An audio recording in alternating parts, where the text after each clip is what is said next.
Everybody, now I hear me. Good afternoon, everybody. I'm David Tully, and you are listening to Crossroads at Mira Business FM in collaboration with Middlesex University, Dubai. You can search for us on Mira Business FM, and you can find us online at all your usual favorite platforms at home: YouTube, Spotify, Apple, Amazon, you name it, we're there. So I want to, first of all, start things off by introducing my wonderful and talented co-host, Deema Maghalseh. Deema, how are you? Hi, David. Thank you. How are you doing? Super duper. Top of the world. Yeah? Yeah, oh yeah. Okay. Now that we've established that, let's go. Okay.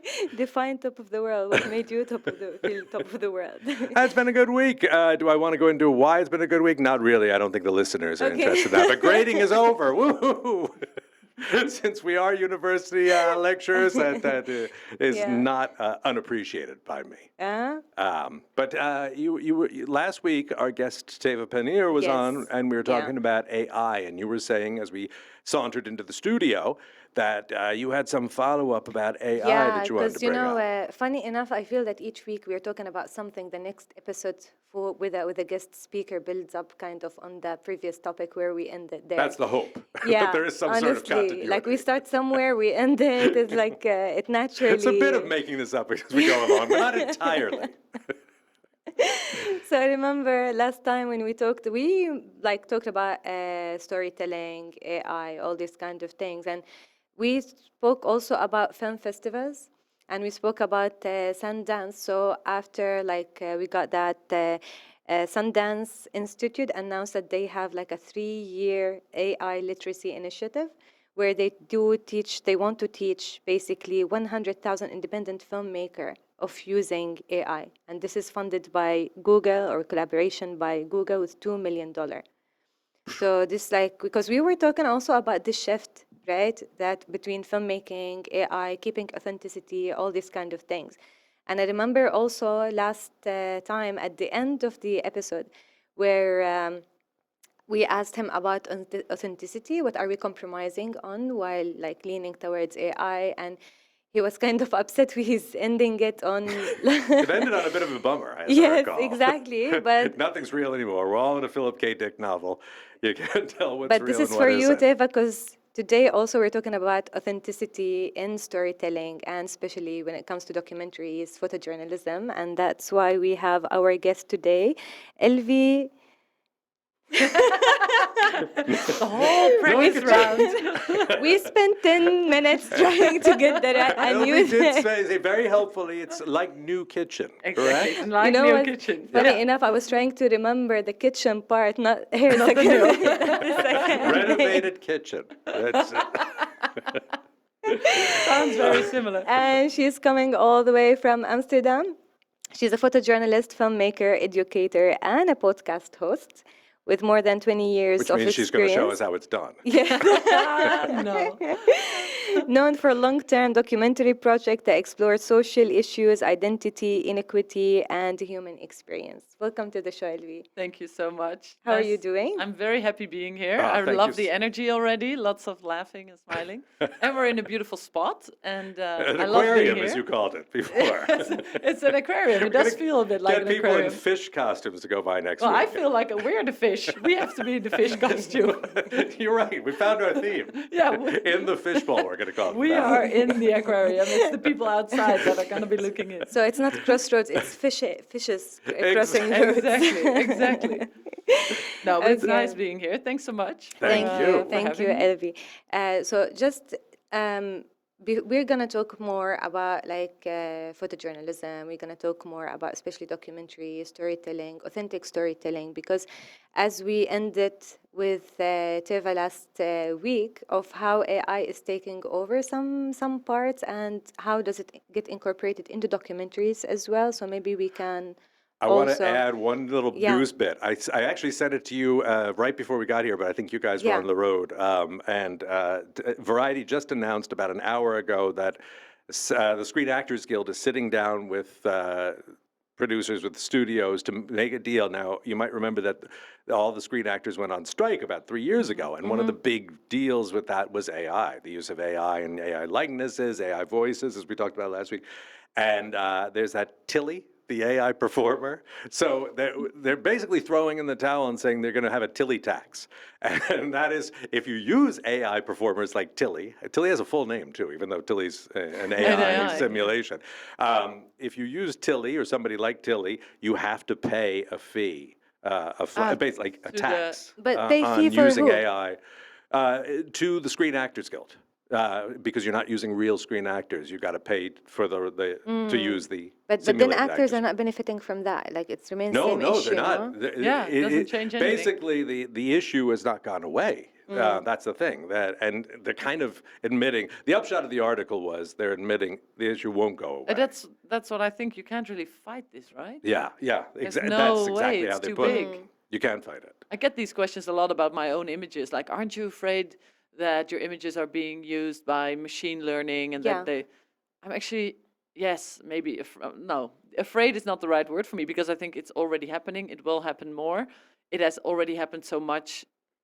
I don't think we can stop That's this. an interesting question, though. Aren't you afraid? What do they mean by, like, okay, an actor, I could see they're afraid of being supplanted by Tilly or somebody like that. But you are a photojournalist. And in a second, we're going to talk specifically about your work. But what would you be afraid of? So I am not, because I really Like think the confidence. Yeah, Don't even ask. I really think that a lot of jobs, a lot of photography jobs as well, will be replaced by AI.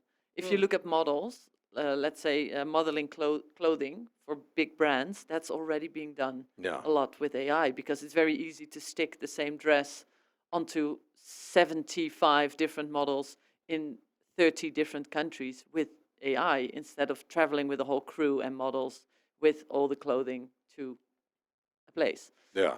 But with photojournalism, I don't think if you want to see the news, you want to see really what it was like.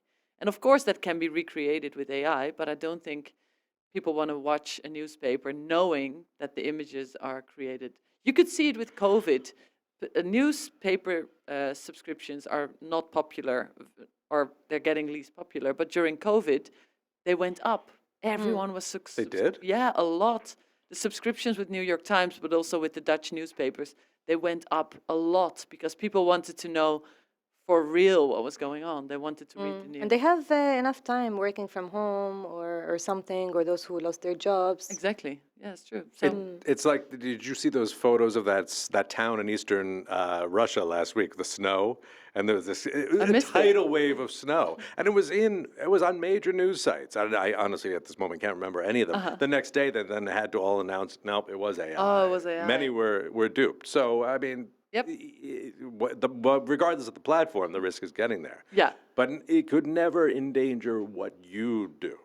Well, never say never. Maybe there's a big wave coming of something that I am not aware of, but I don't feel it. I really believe that people want to know the news. Like if I tell you that I have been to Ukraine, you would be listening to the stories that I would be telling from my time in Ukraine. But they would be a lot less interesting, I think, if they were told by a machine, because you really want to know, so what happened? What did the people say? What did they feel? You can read it, or AI can tell it to you. I use AI a lot for a lot of different reasons, but I don't think it will replace this real storytelling. But this part also, I have a question in mind later, because you're also an educator and you educate like Gen Zs and stuff. So maybe their association with reality is different. Oh, that's so true. That does shock me. But before getting What do you mean? there, That's so true. Their association with reality is different. Yeah, you want to get into it later, I think. I want to get to it later after introducing Don't your fight. I'm going off project. script again. This happened last week. It was chaos. No, it's fine, because sometimes we talk also before the show, so we lose track about what was already talked about before the show. What is it we have to talk about in the show? But no, we'll get that. I just wanted to know first, like, because also you have many humanitarian projects that you worked on, and many of them are really interesting. Today, not surprisingly, like for a coincidence, I had class with my journalism students about photojournalism. Okay. So I introduced them to your work. And they found many interesting angles, and they already have questions for you that we're going to ask you later. But the main thing they were curious about your own angles in telling the stories. So what kind of stories are you more like, any interesting, like you have many interesting projects, but anything that mainly close to your heart, and what made you actually hold the camera and become photojournalist in first place? Was it curiosity? Was it injustice that you saw? Is it connection to certain areas? That's a good question. So I think in the beginning when I started as a photographer, I thought I just want to tell stories. I like pictures. And the more I started diving deeper into stories, I realized I was very much interested in contemporary issues. So that can be anything from racism to poverty to money laundering. I mean, any big topic that has to do with the world at this moment fits in. I'm really drawn to stories that are human-based. I'm assigned also a lot of stories that are sometimes a bit more technical about, I don't know, solar panels or something. That's for me more difficult to photograph, because when I cannot see a human, it's very difficult for me to connect to a story and to shoot the story. So when I got into photography, there was another reason I got into it, because I really felt I could change the world. Now, 20 years later, I know the chances of changing the world are almost zero. But throughout the years, I have, and I know that because people told me, I have changed certain people's view or their trajectory of where their life was going. And it's usually a one-on-one. It's like, I don't change the world, I don't change a whole country or history, but I know I changed a few very small steps for people. And I think as a journalist, that is now already something beautiful I aim for. Like if I can touch someone's heart with a story, or if I can make someone feel less lonely. I've done a lot of stories about Alzheimer's, for instance. I would get, after those stories publish, people reach out to me like, oh, my mom has Alzheimer's and your story reminded me of her, she passed away. Or it's these more human connections that that really helped me. I think a good example is an assignment that I did for the New York Times, which was about a town in Belgium, which is only an hour and a half from my house, but I had never heard of the story. It is a town in Belgium that for 750 years have been having host families, local people, hosting people in their homes that are dealing with psychological issues. And they don't host them for a day or a week, but usually for a year or 5 years or 20 years or 30 years. The people in this town do that? Yes. And how long did you say? 750 years. They've been practicing this? Yes. So a lot of people... 750 years ago, I think people didn't even understand. They would have thought they were possessed by demons. Exactly. And it was back then through the church, and they would still, farmers would take them in to take care of them, and it still exists now. And that story was the first story I ever made in the 20 years that I am working, that received hundreds of comments, including from people from towns in the US, towns in other European countries, all around the world. People were reaching out saying, our town should have this. We have so many people dealing with mental issues, and it is a free system. It's not paid. A lot of the Americans are like, oh, are you getting paid as a family? No, it's all free. Always the knee-jerk reaction. Right? It was really the first thing. How much can we get? And then when people found out, no, it's a free system, and it's been going on for 750 years. So that's when I felt, oh, I can really make a change, because now there are other people in other parts of the world thinking they might want to copy this Belgium system. Wow, that's fantastic. Yeah. I mean, that's the best reason for storytelling. You know, this leads to, whenever I find angles similar to question asked by students, I'm going to club it with. This leads me to a question by a student called Rabia Khan. And she was mainly fascinated by your project. Sorry, Born Free. Yeah, so she says that you cover a very unique angle by focusing on the aftermath of the conflict rather than the conflict itself. Capturing the lives of the first post-apartheid generation. How do you come up with compelling angles? Like not just as a news ones, but like the aftermath of the apartheid. Can I jump Yes, in yeah, and answer yeah. that question for you? No, I'm not going to answer the question for you. What I wanted to do is properly introduce the work Born Free, since this question is about it. So people who are listening or watching might I just wanted to say, that you live in Amsterdam. Yeah, nearby, And yeah. you're originally from South Africa, however. That's No, what- I am originally from the Netherlands, Oh, but okay. I studied in South Africa Ah, and I okay. worked there as a photographer. So I feel a little bit South African, even though I'm not. But I've been in and out for 18 years of the country. Okay, and your work, I would love it if you could just maybe one line describe Born Free, what it is. But I did want to say that your work, you're in town, and we're lucky enough to be able to be here with you because you're in town this weekend because your work is featured at the Xposure International Photography Festival's landmark 10th edition in Sharjah. And it's running from January 29th to February 4th. And your work is in the photojournalism zone, That's true. correct? Yeah. And now, the overall exhibit brings together photography created under risk and driven by the need to bear witness, is how they put it in the copy. And there's two core categories, correct, for the thing. There's social issues and there's war and tragedies. And yours is going to be in the social issues, and it is called Born Free. That's correct. So that's the only thing I wanted to set up Yeah. to make sense of the question. Yeah. Yeah. Okay, I'm going to answer the question, but before I do, we're going all over the place. I just want to say one thing about the festival, about Xposure Festival in Sharjah. I have been doing this job for 20 years. I have literally, first of all, never seen my pictures printed in this way. Really? Not the size, like it's so sharp and big, and it's this whole festival. I don't know how they did it. It's a major organization. They build a whole village, I would say, a photography village. There are thousands of pictures to be seen. They built this whole, I don't know. It's just I've never seen or experienced anything like this. And to see pictures being celebrated like this, to see them hanging in this beautiful, beautiful place.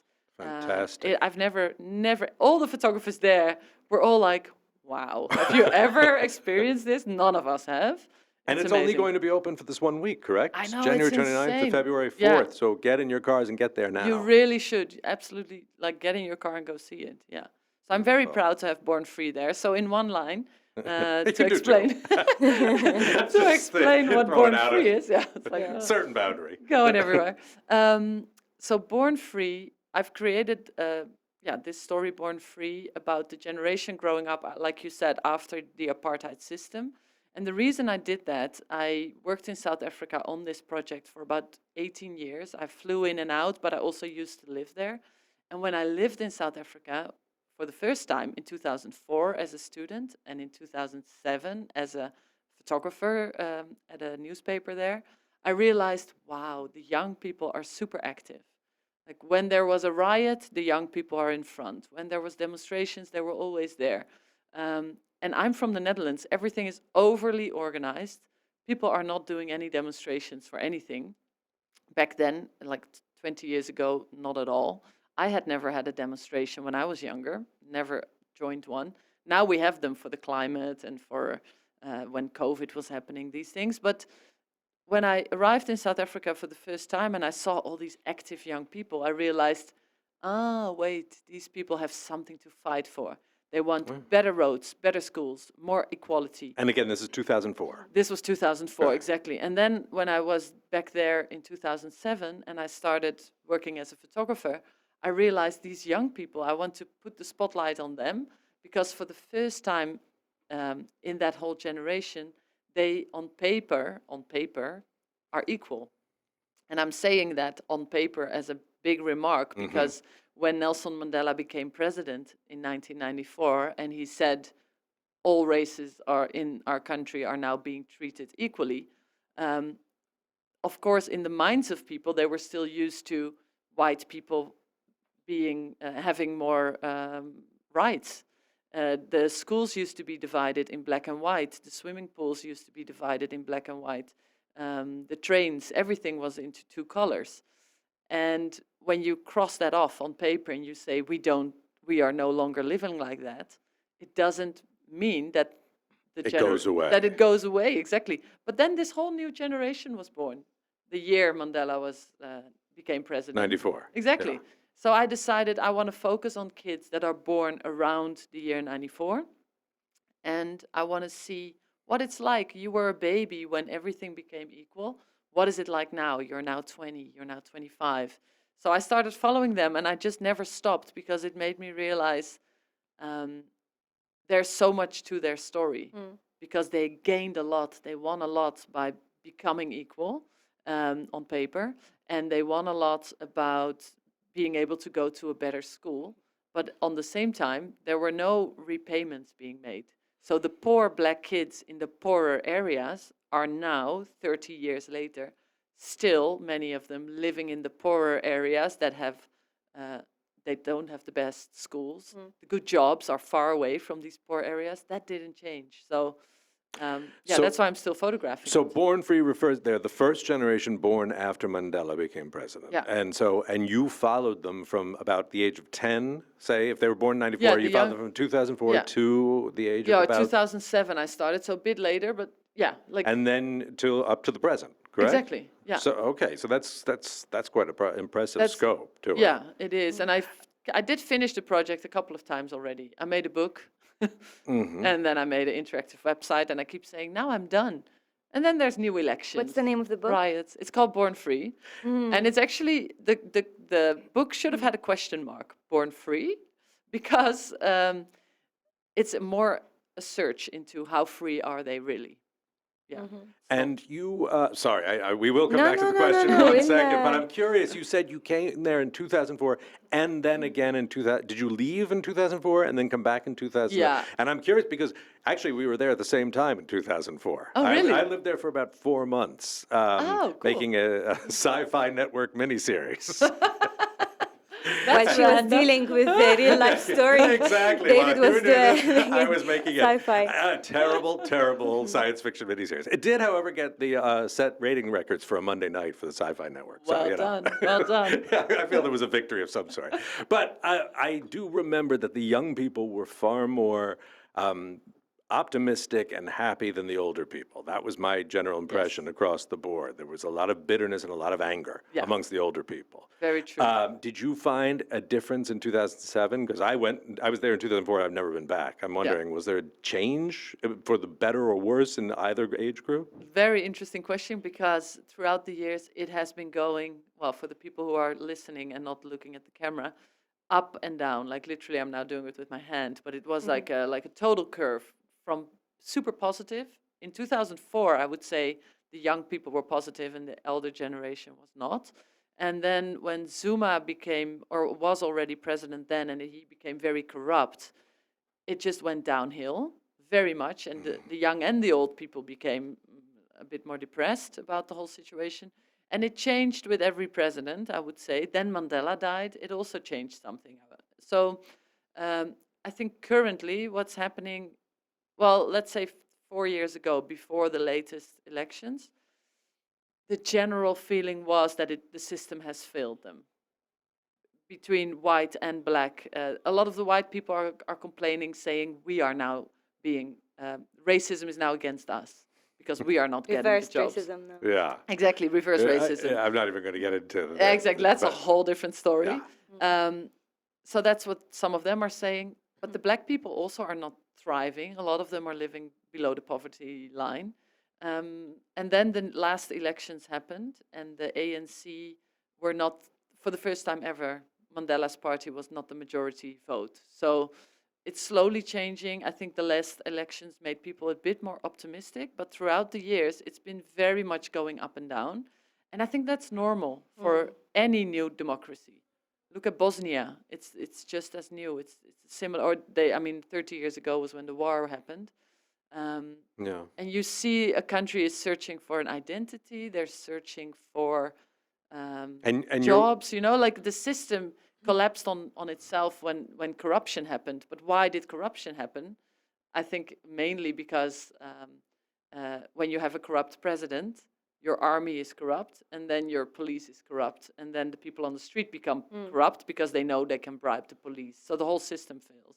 You know, there are many questions today also about authenticity and keeping things authentic. And then after we're gonna transition into how can we keep it authentic nowadays, and the challenges of keeping things authentic, and who even defines authenticity? Because what might sound authentic to you might not be authentic for someone else, right? Very true. So another question, many questions are led by the journalism students today. By Naya Atef. She says, in Born Free as well, you chose intimate portraits over grand historic imagery. And you, as you just explained as well, that it seems like you were definitely like connected to the core issue, but also you are balancing too many aspects. You're balancing the aesthetical part of being a photographer, you're balancing the ethical part of filming them, and also maybe political or certain agenda concern. So how do you balance between these, and what is authenticity basically for you as well?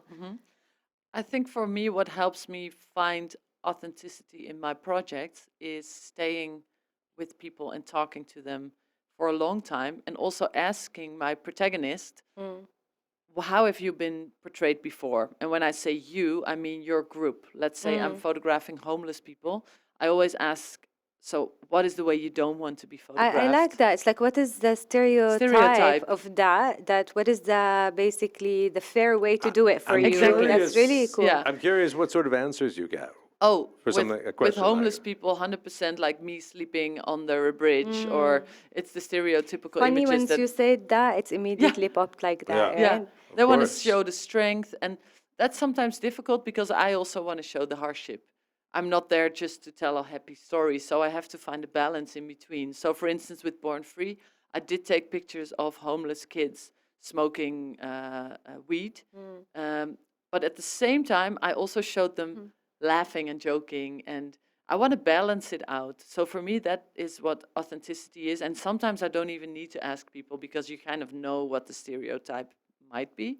And then I hope to find the real pictures by staying long. And once one of my colleagues said, I can never beat you on this project anymore because you've spent so much time. Was there And it's any true. was there any project that you wanted to cover specific angle, and after you asked that question, it changed your perspective? Absolutely. Or people would slap me on my hand, and be like, "Hey, the angle you're picking is bad." I've had it, for instance, with COVID. So not within Born Free, but with COVID, the doctors at one stage were telling me like, "Hey, don't focus too much on all the people that are dying in this hospital because we have a lot of people surviving." And I was like, "Oh yeah, good." But the news was so much geared towards people dying. And sometimes I also have to blame myself for that, but sometimes it's also editors when you are assigned that are like, okay, go to that hospital and show the devastation, and you Now, go there thinking is it, that way. Is it a naive question to ask? Is it that the news would be focused on the negative because that would sell better? I mean, think- when you are, I mean, one thing we're talking about, it's a business radio we're here, and so we're always talking about art versus commerce. How do you create art in a capitalist world where money is king, but art is supposed to be about something else, about truth, Yes. about spirituality.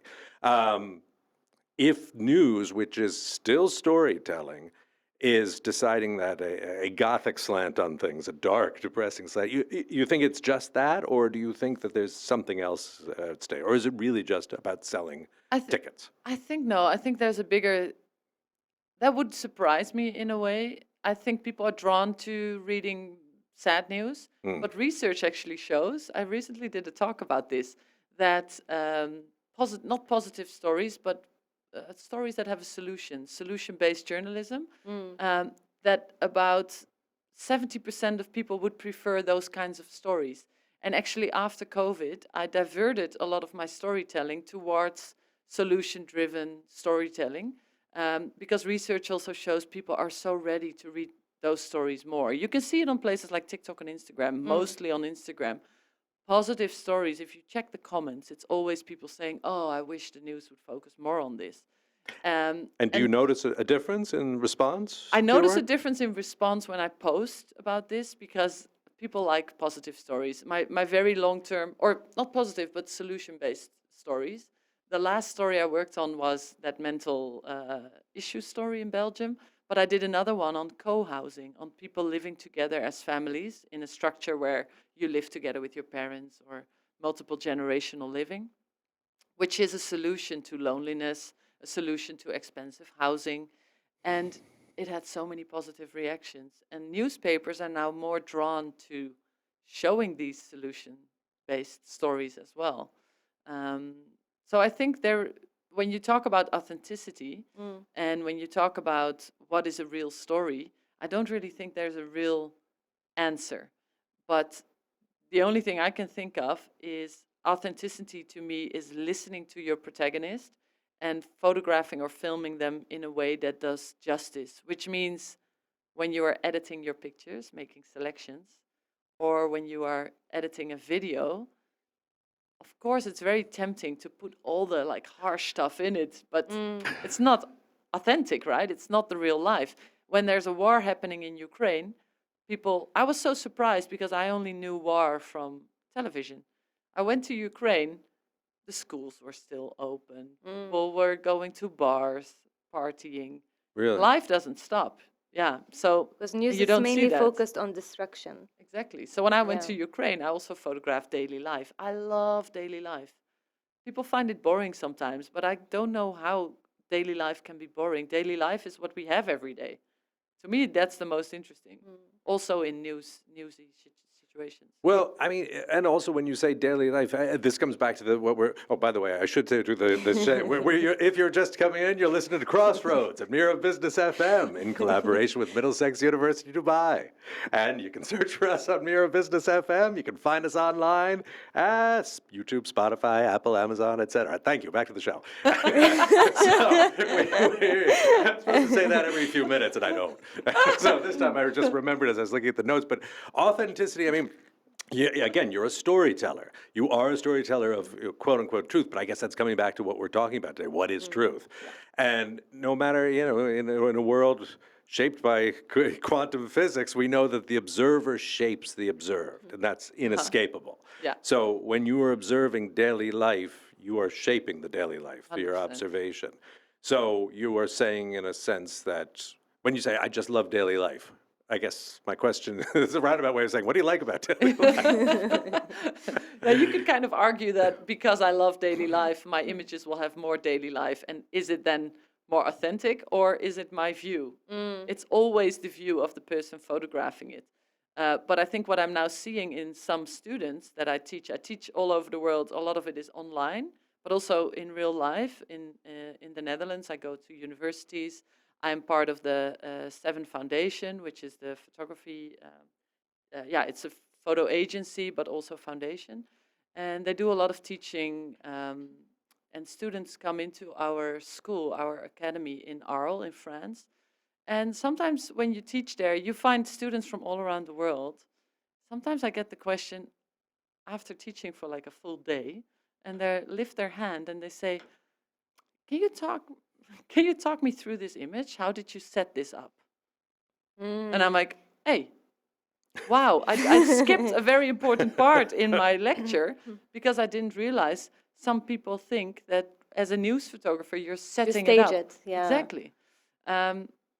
So what is authenticity? That would be not setting things up. So I don't even say, can you walk again where you were walking, or can you, which is very normal to do in video, right? But in photography, you can't. If you miss it, you miss it. So what do I like about daily life? I like photographing daily life because when I miss it, I miss it. I kind of like that. It makes it a real job. You have to be on top of things.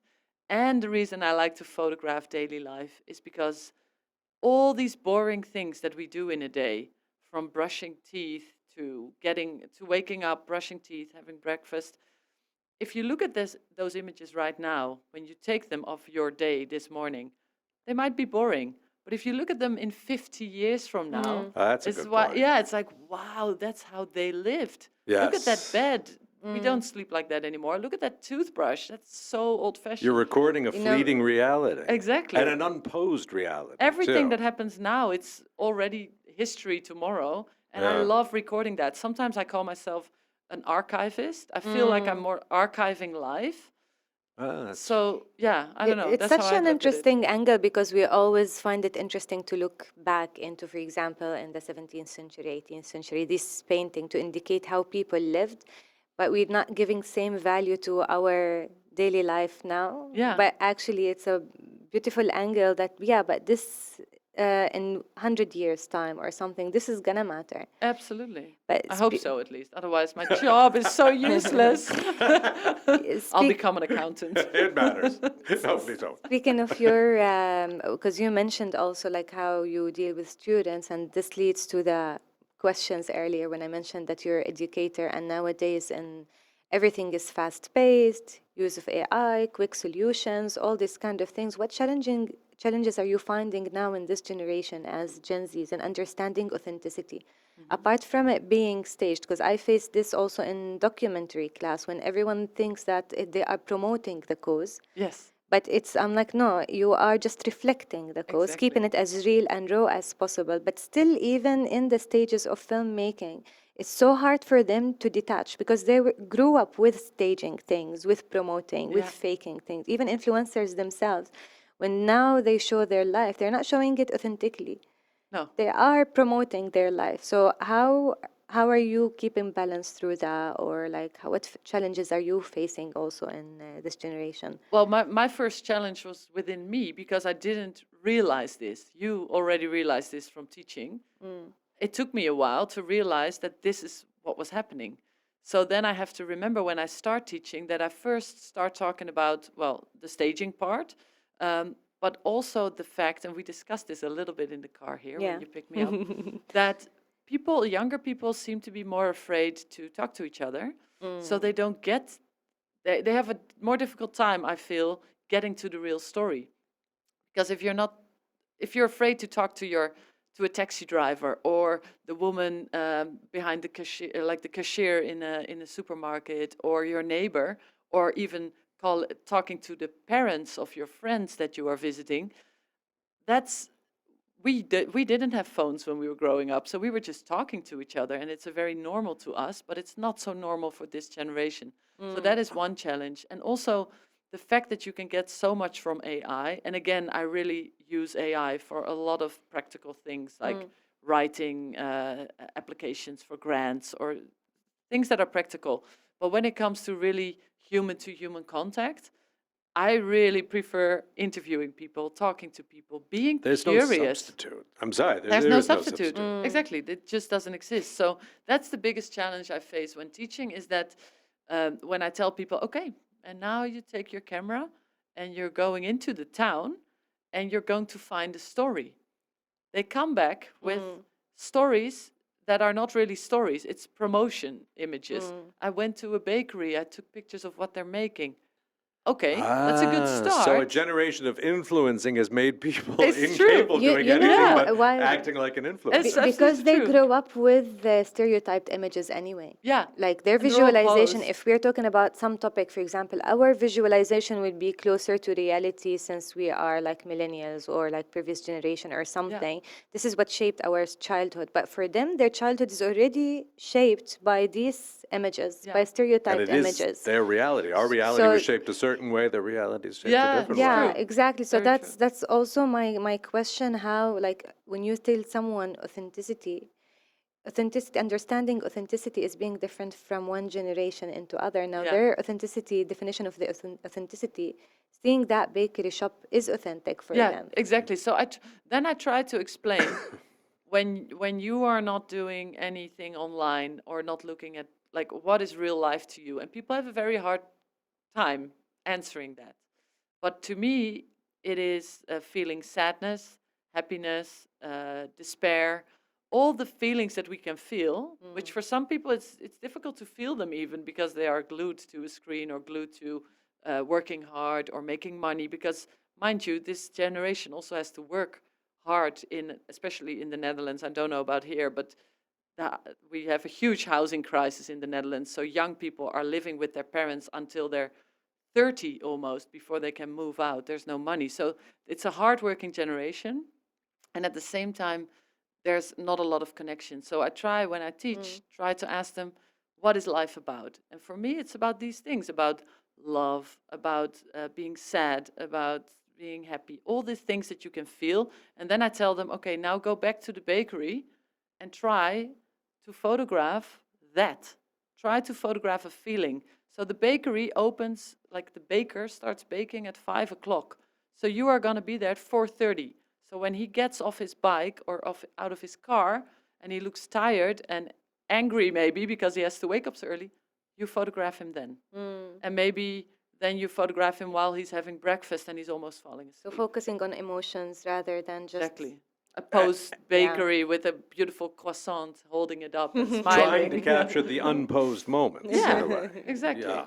And that's, you brought up documentary filming. Now, we've talked about your photography, but you've also made several documentaries. And if you go to the website, they're all on there, and several of them were in South Africa, so they're of a piece, I think, with the Born Free one. One is in my homeland, the one in North Dakota. Yes. I mean, I'm from New York, but America. I wondered, like, are you from North Dakota? Same continent. So how did, I guess I'd like to hear about that, but more in a bigger question, like, if I teach fiction fiction storytelling for the most part, and fiction storytellers, even when they tell a wide gamut of stories, they tend to have a central story that they tell again and again in a variety of poses. Would you say that that's true of nonfiction storytellers as well? Would you say that there is a story you tell? I think when it comes to my work, often yes, as in the topics always intertwine, because that's what you mean, right? Yes. For my work, I think the topics are so similar, even though they're about different things. So the story in North Dakota was about a big oil boom, and people from around the world and from around the US were going to North Dakota to become rich, of making money in the oil boom. South Africa is a story about racism and how a country is starting a new democracy. But in the core of it all these stories are about human connection. And I know that sounds a bit like blah, blah, but I really love to focus in all my stories about, okay, so who is sad and why? Who is happy and why? What's happening here? So in the North Dakota story, we followed a woman that was getting super rich, actually, but living in a trailer park. So she was spending very little on housing. And she was very lonely because it was only men, and the men were being quite predatory towards her. She was one of the only women in the whole town. So she was unhappy, but making money. So I, in that sense, the stories are similar. I look at what makes people tick, or what makes them go, and what makes life life. I think all my stories are about that, and that's why I started by saying, if I have to do a story for a newspaper about solar panels, it's quite difficult. You said something a little earlier about connection. So in a way, your stories are all about when do people connect or fail to connect. I grew up in a family with I have 3 siblings, so 4 kids. I really have a lovely family. But what I like about big families, and I know they can be much bigger than just 4 kids, is that there is this interconnection between you. In one year, I might be closer to my older sister than to my younger sister, than to my brother. And then we fight, and then we don't fight. I grew up in this system, and I loved also, I was part of it, but I also really always enjoyed looking at it as an outsider, even though I was an insider. And I think that's what makes me tick as a storyteller, this interconnectedness between people. And also to see, by doing that all around the world, that we're all very similar. It's also funny to me, because I photographed the biggest racist in South Africa, these white, extreme racist groups. But then when you see them with their family, they're very loving. They are, on one hand, awful people. On the other hand, for them it's important their daughter goes to a nice school and that she's safe. And, they also cry and they also are happy. And I think all of my stories are about that. I even really hope to give a human face also to people that have very opposite opinions from me. Like the Trump administration, for instance. I would But it's love... a beautiful goal. You're just trying to create empathy with your storytelling. Exactly. I think it's important too. I remember very well, about 15 years ago, I was at the award show of the World Press Photo in Amsterdam, which happens every year in Amsterdam in May.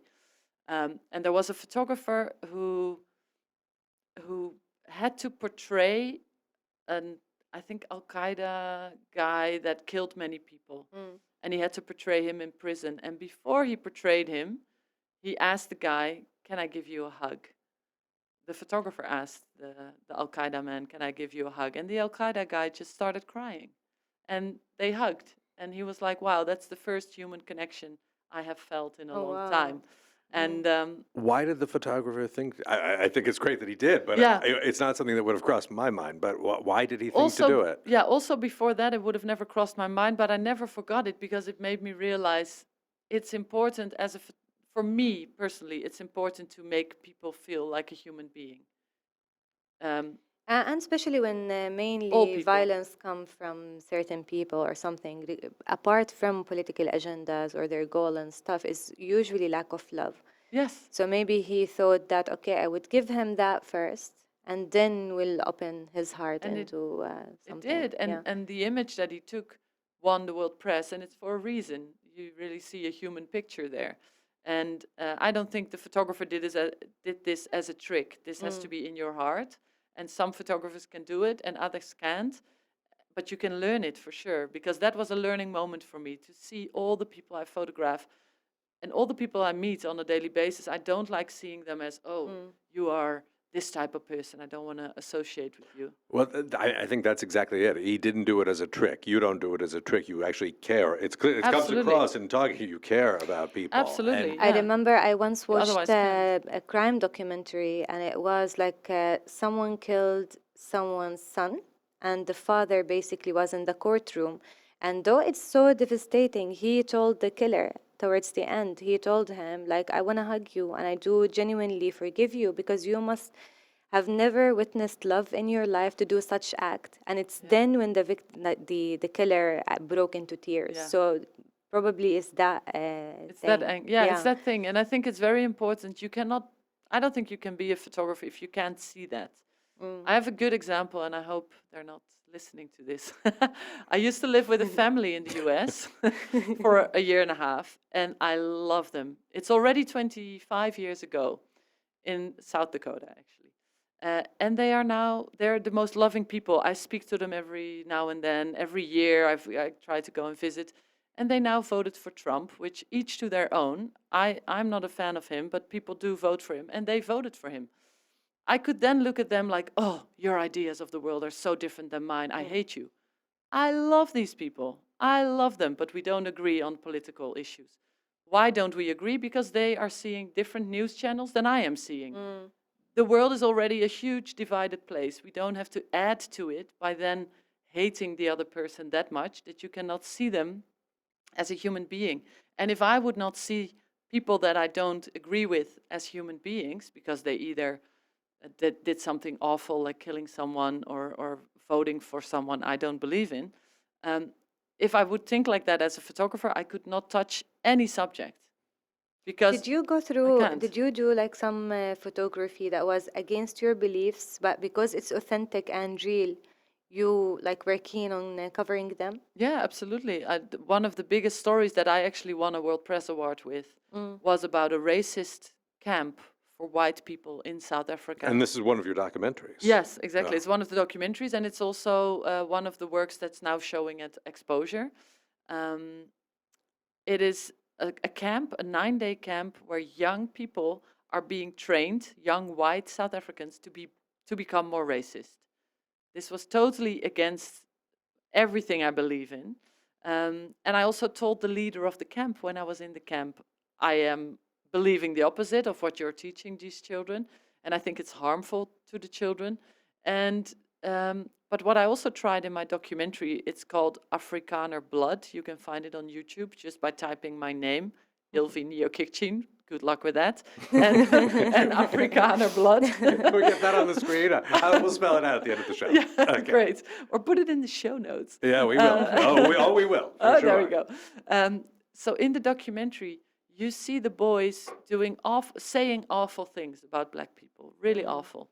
But you also, I made sure I included in the documentary one of the young boys crying because he was in pain, because he was afraid his father didn't love him enough. I added that because you want to see, oh, it's not just an asshole for believing this, that black people are worthless, but you're also a human being. You're crying, you're sad, you're afraid of your father. All these things add up in my mind to, aha, you are a real human being.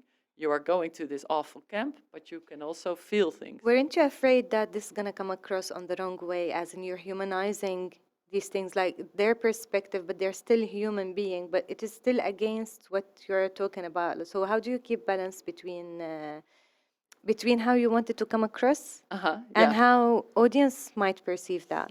That was a very difficult one. The lucky thing is that I was very young and inexperienced at the time, so a lot of the things I learned was afterwards. For instance, I kept, as a journalist, when I was in the 9-day camp, I really tried to stay invisible, which is difficult, but also try to stay with my opinion on average. Like I wasn't yelling at the boys, Neutral, telling them, "Oh, you're awful," or "You shouldn't say that." But when it won the World Press, the video went viral. The images were published all around the world. It was my first story to publish internationally. I had never had anything like this, and then more South African white families sent their boys to the camp. Okay. So you promoted them. Exactly, without knowing. Okay. So that was the one side.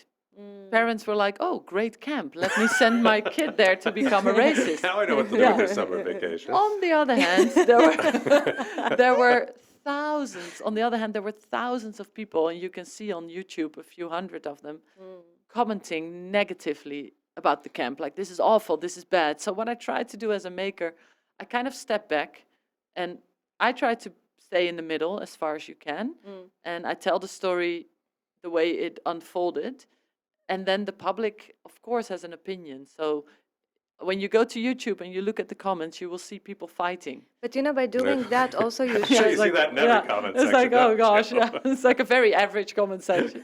you showed also authenticity in doing that. Authenticity not necessarily also means entirely positive. You basically unlocked layer of whole society, right? Of there are more people into this who would actually follow that camp, and other people who are like feeling the injustice or something like that. It's like unlocking another layer. Okay. But after that, I didn't realize it at the moment, so it was coincidental. Yeah. Heartbreakingly, I can't believe it. We're out of time. I see. Oh no. I told you that news thing. Ilvy, thank you so much for being here. Your show is at the Xposure International Photography Festival in Sharjah. It's running from January 29th to February 4th. Please, everyone, go see it. And contact info about your website will also be in the show notes. Okay? Thank you so much. Thank Thanks you for this lovely Thank you so conversation. much, Ilvy. Thanks Thank so much you. for being Thank you. here. Really appreciate it. Thank you, you. Deema. Thank you, David. Bye. Bye.